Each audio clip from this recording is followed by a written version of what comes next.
आपके सामाजिक समरसता चैनल में दोस्तों आपका हार्दिक स्वागत है। मैं डॉक्टर लक्ष्मी नारायण। आज का विषय है हमारा, केजरीवाल दिल्ली को इस्लामिक स्टेट बना रहा है।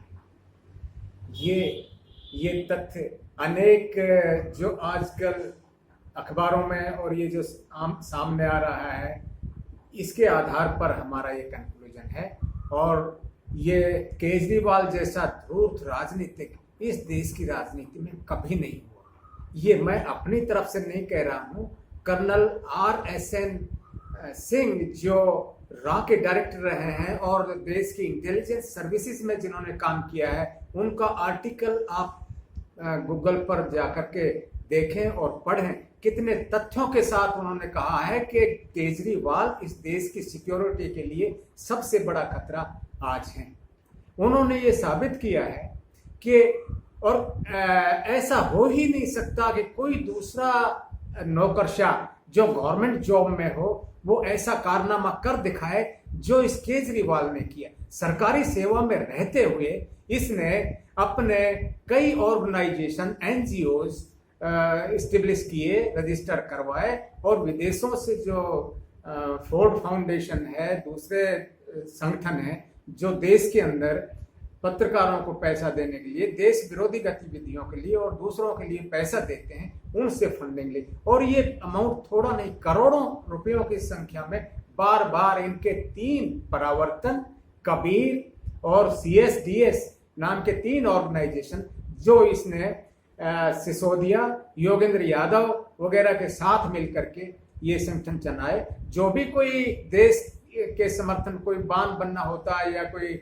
मुस्लिम के विरुद्ध कार्रवाई होती, उनके विरुद्ध ये लोग प्रदर्शन करते और कार्रवाइयां करते।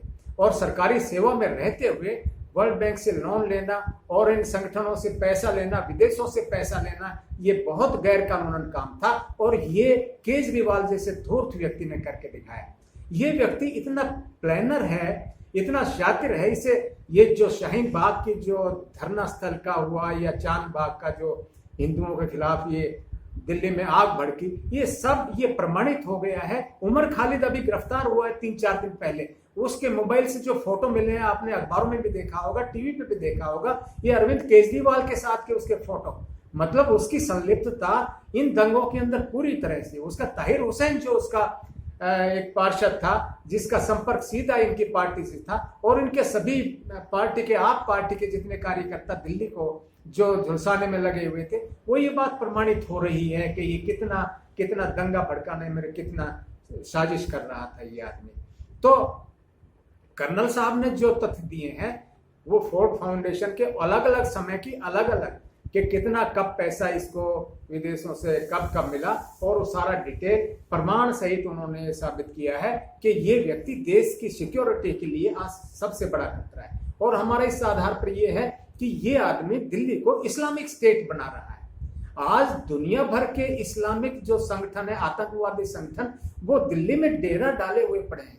अभी जब ये 25 मार्च को जब ये बंदी हुई, उस समय लगभग 2000 मरकज ये जो थे मरकजी यहाँ पर दिल्ली के अंदर वो पड़े हुए थे यहाँ पर, जिसमें लगभग 1000 विदेशी लोग पड़े हुए थे। ऐसे ही इस दिल्ली के अंदर लगभग इस्लामिक अंतरराष्ट्रीय संगठनों के लगभग 12-13 कार्यालय बड़े बड़े एस्टेब्लिश हो चुके हैं। और जो अरविंद केजरीवाल जो कर रहा है वो ये है कि उनके मदरसों को, उनकी मस्जिदों को बहुत पुष्ट कर रहा है। उसने बहुत सा पैसा दिया उनके मदरसों में क्या सिखाया जाता है? वो आपके क्या बनोगे, जिहादी बनेंगे, क्या करोगे कि काफिरों की हत्या करेंगे, यही सिखाया और कुछ नहीं। और मस्जिदों को भारी फंडिंग दी है, मस्जिदों। और यहाँ तक कि अब सामने आया कि 3 लाख मजदूर जो दिल्ली में पड़े हुए थे, हर राज्य ने, हरियाणा ने भी, यूपी ने भी, और जो दूसरे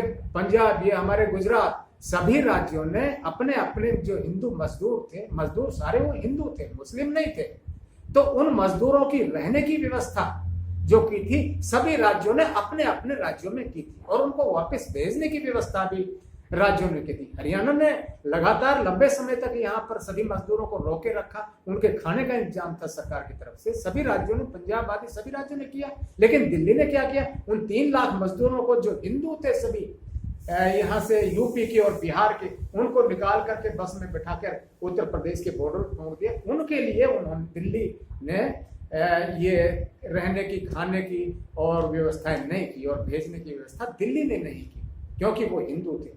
दूसरा, वो जो पैसा बांटना था उनको रहने खाने के लिए, जो जानकारियां मिल रही हैं वो चौंकाने वाली हैं कि वो सभी मुस्लिमों के घरों के अंदर कई महीनों का राशन उन्होंने भेज करके सारा उसको दे दिया, जो वाकई मजदूर नहीं थे, और जो मजदूरों को यहाँ से निकाल करके बाहर फेंक दिया। तो इसका ये कारनामा आया।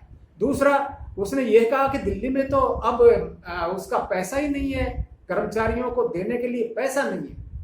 तो पैसा, दिल्ली तो ऐसी स्टेट है जिसकी एक एक इंच भूमि सरकार को कर देती है। सबसे ज्यादा कर जो है दिल्ली के अंदर वसूल होता है।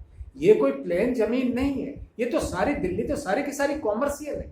इसने प्रचार कितना कर रखा था कि हमारे अस्पताल देखिए, हमने अस्पतालों में इतना किया।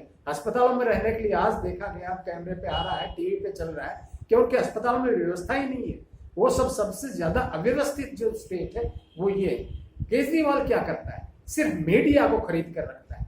जो पैसा है वो मीडिया के अंदर, विदेशों से पैसा आता है।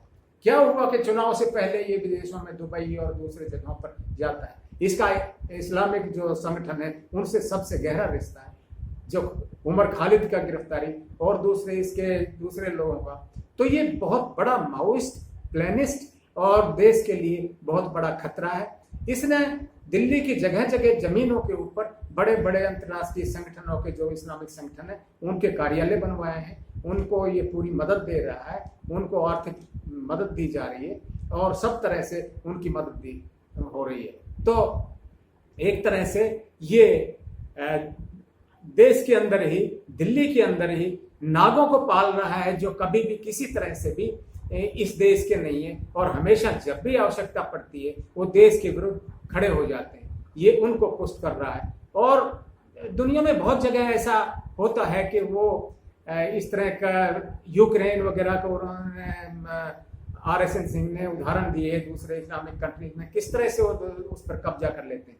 तो जब पीछे 26 जनवरी का उन्होंने उदाहरण दिया है कि जनवरी से पहले वो आकर के उनको जंतर मंतर की जगह धरने के लिए, धरना प्रदर्शन के लिए अलॉट हो गई थी, और केजरीवाल खुद आकर के ऐसी जगह, ऐसे चौक पर कब्जा कर लिया था, और ये कह रहे थे लाखों लोग यहाँ पर आ जाओ और उस दिल्ली पर कब्जा करने की, और जबकि 26 जनवरी का समारोह यहाँ पर होना था। इसी तरह शाहीन बाग को जो रोका वो इसी का ये था, ये प्लानर, सारी योजनाओं का प्लानर यही है।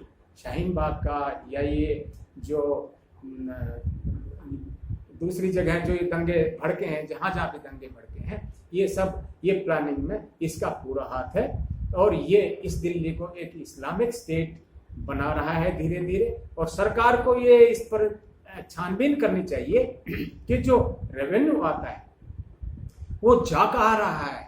जब इसने कहा कि कर्मचारियों के लिए पैसे नहीं है, तो इतना भारी पैसा वो आखिर चला कहाँ गया।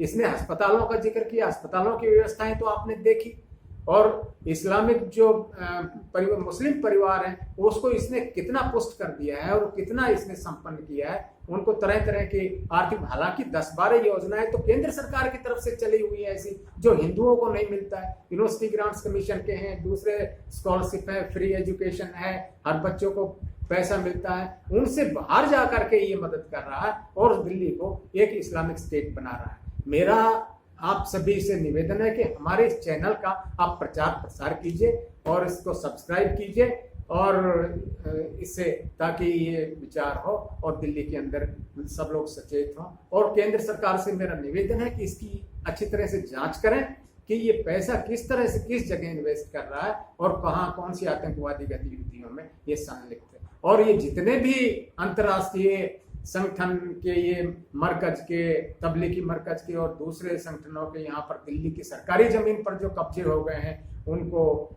मस्जिदों को और ये जो मदरसे बन गए हैं उनको डेमोलिश करवाया जाए, इनको हटाया जाए, और ये जो कर रहा है उसको रोका जाए।